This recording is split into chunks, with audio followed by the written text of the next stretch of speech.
These financial tips and resources are brought to you by USAA, a proud supporter of America's military, serving veterans and their families since 1922. Homeownership, to buy or not to buy, when is it the right decision for members of the military? We're still active duty. We've bought 3 homes. The first home we decided to, we were early on in my husband's career and I was not working and I had 2 children. And when we got orders to PCS, we were there for 3 years. So we thought we had enough time to build equity and turn around the house. But we actually ended up taking cash to closing so that we could get out from underneath the house.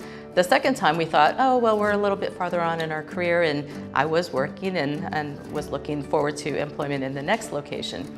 Well, it was around the time when it was very difficult to sell a house and we were underwater a little bit. So we became reluctant landlords.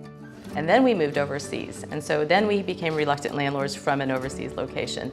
And so we had 10 years of different kinds of renters, and when we came back, there was a lot of investment we needed to make into the house. Personal advice, I would recommend not buying a house while we're active duty because you just never know, even if you're on a controlled tour for 3 or 4 years, you just never know when those orders are going to change. You know, a service member could be on a controlled tour for 3 years and then 10 months into it, oh wow, you're going to go somewhere else, and then you've already invested into this house and you've not had time to build up equity. And if you don't want to become a reluctant landlord and support 2 homes, potentially, because what if you don't get a renter? What if the renter, stops paying? So you have a lot of opportunity for risk and lots of expenses that could be incurred, especially if your spouse is not able to gain employment at the next location.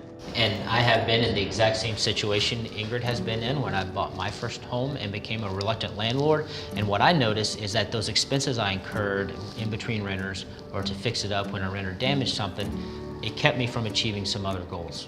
It kept me from putting away as much as I wanted to towards my retirement, and I honestly right now feel a little bit behind of where I could have been because of that decision I made.